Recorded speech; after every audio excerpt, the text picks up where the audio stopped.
Wait, you're going to sleep in there? I was supposed to be house-sitting with my niece at my elder brother's house while he and his wife were on a trip. As we were joyfully discussing our plans for the following day, my niece reached for the closet door, signaling her intent to go to bed. She slid into the closet without a moment's hesitation, leaving me surprised. When I rushed to grab her arm, she looked up at me with a puzzled expression. I am a 24-year-old housewife named Melissa, and I have a brother who is 5 years older than me. We lost our parents early in life, and having always gotten along, we continued to support each other. That didn't change even after we each got married, and we still maintain close family ties. My in-laws are great, but they live in Alaska, a plane ride away, so we can't rely on them easily. My brother, Sam, and his wife had a shotgun wedding. After clashing with her parents, she has been estranged ever since. With no nearby relatives to rely on, our relationship has been one of mutual support without reserve. It was only strengthened when Sam and his wife had a daughter, and 4 years later, a girl was born to my family as well. The daughters, who lived in the same city, grew up close, almost like real sisters. As the years went by and my niece Sarah was about to turn 10, Sam told me about his plans for a 10th wedding anniversary trip. If it's okay with you, Melissa, could you look after Sarah while we're away? It's just a short overnight trip nearby, but we thought it'd be nice to spend some time alone. I was only too happy to oblige. When we discussed dates and when I asked when I should pick Sarah up, he shook his head as if I didn't understand. It seemed that he wanted me to stay over at his house with Sarah, concerned about leaving the house empty for security reasons. I teased him about being overly worried, but finally gave in. I decided to stay over alone, leaving my daughter, who still has a little anxiety about sleepovers, with my husband. The day of their anniversary trip came as planned, and I went to stay at Sam's house. I held Sarah's hand as we waved goodbye to her parents. She looked a bit uneasy, watching their backs, but our house-sitting adventure was about to begin. I originally planned to bring my daughter over and have my husband pick her up at bedtime, but Sarah adamantly refused, so I gave up. I know she enjoys playing with my daughter, and although she won't tell me why she doesn't want her here today, there must be some reason.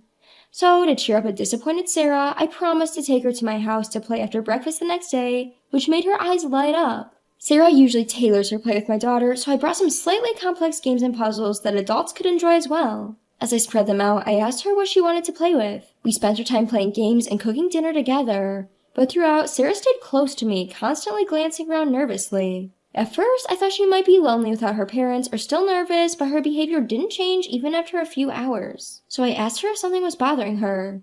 But no matter how many times I asked, she said, "No, it's nothing," and she didn't tell me what was on her mind. Sarah's behavior seemed like she was on guard against something invisible.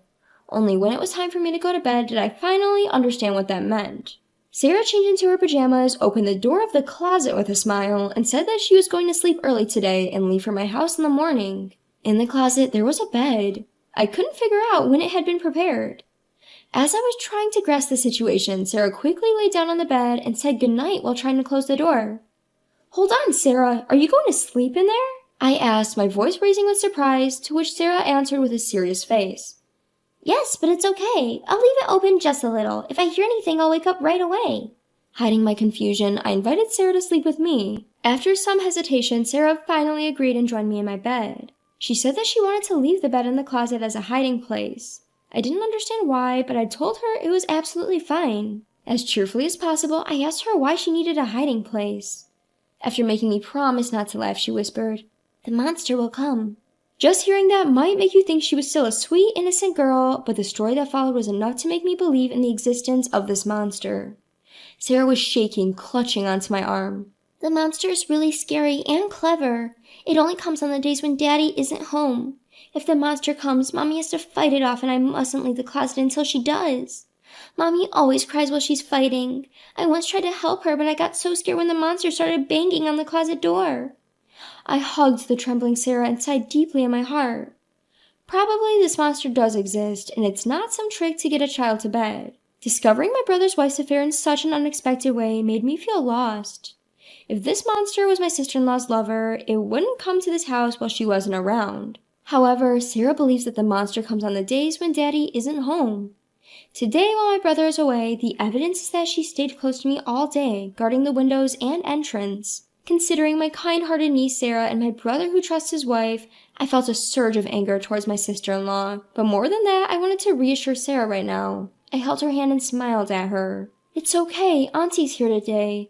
You said the monster is clever, right?" Then it'll be surprised to see a stranger and won't come into the house. And your mommy, who is always targeted by the monster, is with Daddy today, so the monster can't get close to her. Still, Sarah, who does not know the true identity of the monster, keeps her face clouded with anxiety. The more time passes, the more she begins to fear that the monster will attack soon. She suggested we hide in the closet together, so I tried to calm her down by encouraging her to share anything that worries her about the monster. I thought she would eventually get sleepy as I take away her fears one by one. However, when I heard more from Sarah, I knew I couldn't just sit back. Instead of putting her to bed, I immediately took her out of the house without changing her clothes.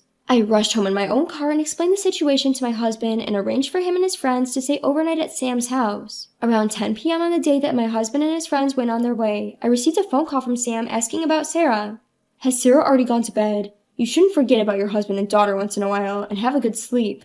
Make sure you lock up the house. Good night." After asking about Sarah, he told me to lock the door before I go to bed.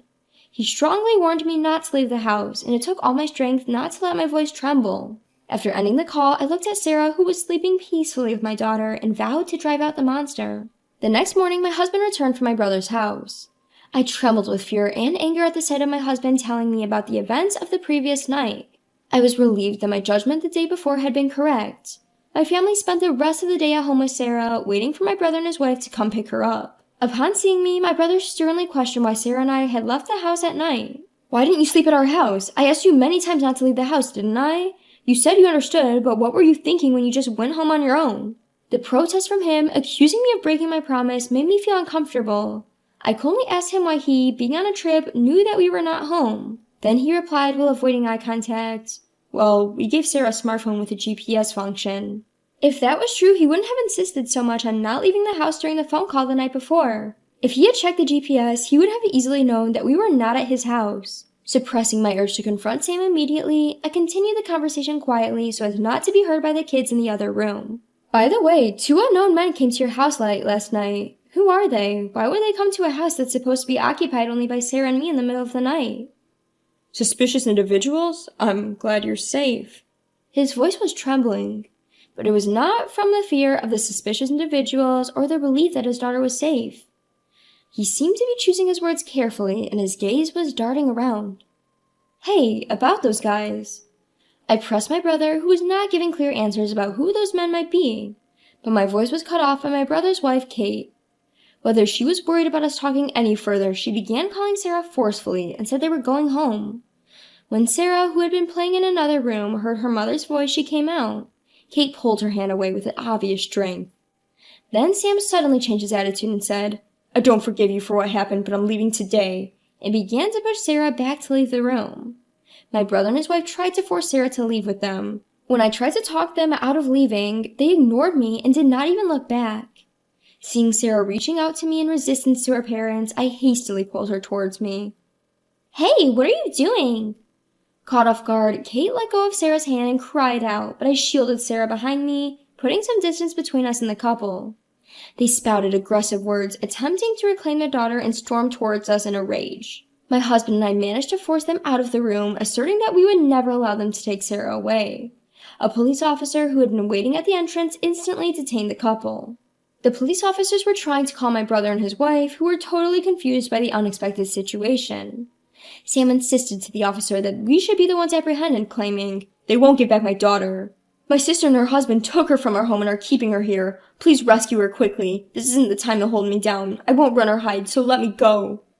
Our daughter, who had noticed the commotion and came out, hid behind me and spoke with Sarah in a baffled manner, discussing that she was not looked up at all. Not sure whether Sam heard their conversation, but he sternly told Sarah to come with him. But she was too frightened by her father's intense anger to leave my side. Kate simply stood quietly next to the officer, glancing at my brother as if she had something to say to him and Sarah, but didn't. When my brother, who was causing a scene at the entrance, was completely restrained by the officer, my husband held up his smartphone in front of my brother's eyes.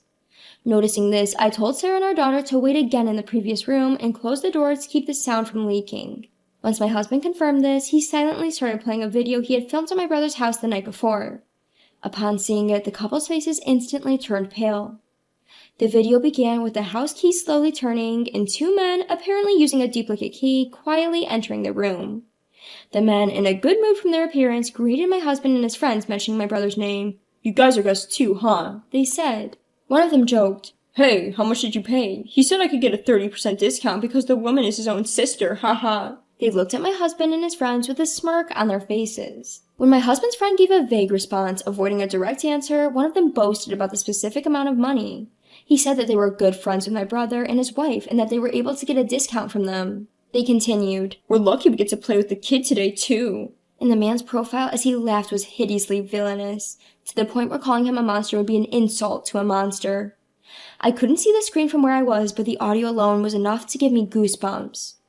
Afterwards, my husband's friend started grilling the men, asking if they often visited his house and if they always came in pairs. They seemed to notice something was amiss and started asking where Sarah and I were. Upon seeing my husband's angry expression as he stated we weren't there, they seemed to finally realize the situation. Realizing they were not among friends, the men hastily fled.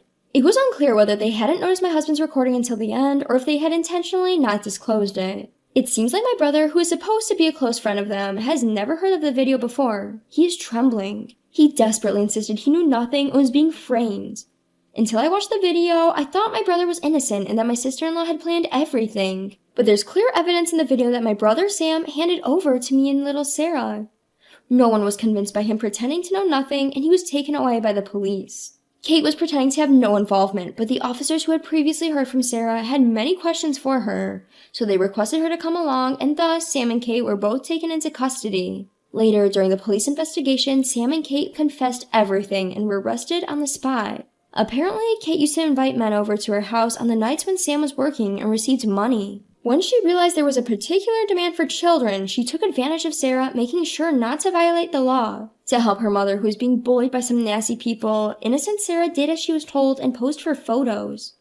These were mere pictures of a child with no suggestive connotations whatsoever. Kate would take these innocent photos with a disposable camera, have them developed, and then show them to her clients, instigating a kind of bidding war. Moreover, she would only lend out the photos, never selling them. As much as I despised her for this, if that was all there was to it, it should have ended as a matter of no concern to my husband and me. When Sam noticed Kate's business, he didn't scold her or try to protect their daughter.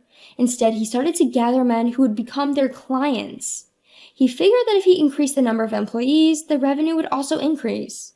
With this simple logic, he decided to involve me in his business. Of course I would never agree to this if he simply asked. So he came up with a plan to force me to work and used photos from the scene as a continued threat. Thus, they carefully picked a day when the neighbors were not around and locked me and Sarah in their house. Then they exchanged their house key for a large sum of money and left on a vacation to prove they had nothing to do with what was happening. What Sam and Kate didn't foresee was Sarah, who used to obey Kate's every word, revealed the situation to protect me. Sarah didn't understand most of the conversations happening at home, but she knew that the nasty people were targeting us. She confided in me, and that's when the hellish situation in Sam's house was exposed. That night, after learning about Sarah's situation, I asked my husband to capture the nasty people's activities on camera. Their unguarded information spill helped the police to act immediately after I reported them. At the same time, I made a report to the Child Welfare Services to ensure Sarah's safety.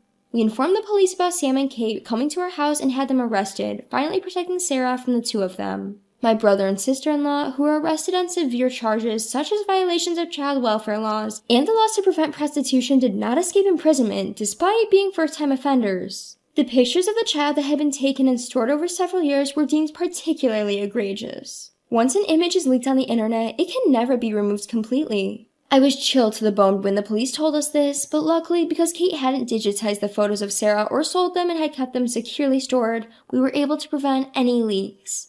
I don't understand how my once kind and reliable brother Sam could turn into such a horrific person. We had been helping each other out normally up until then, and it scares me that we had no idea he had become so twisted. Anyway, I hope they will face the reality of what they had done.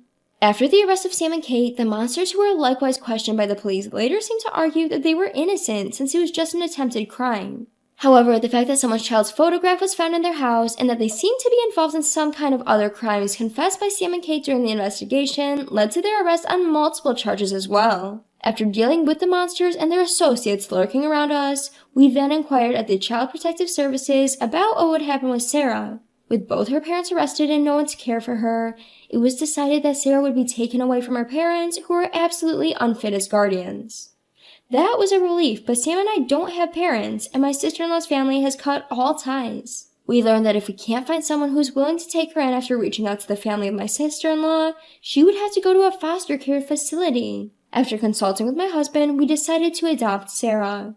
She was, after all, a person I owed a lot to, and I didn't want to part ways with Sarah, whom I adore as if she were my own daughter. Luckily, my husband agreed, and we took this opportunity to move to the countryside where my in-laws live. My daughter was excited to spend more weekends with her beloved grandparents and was overjoyed that her wish for an older sister came true with the arrival of Sarah, whom she adores. Finally freed from her parents, Sarah, with her remarkable adaptability as a child, is already getting used to her new environment as an older sister and is starting to live a peaceful and happy life.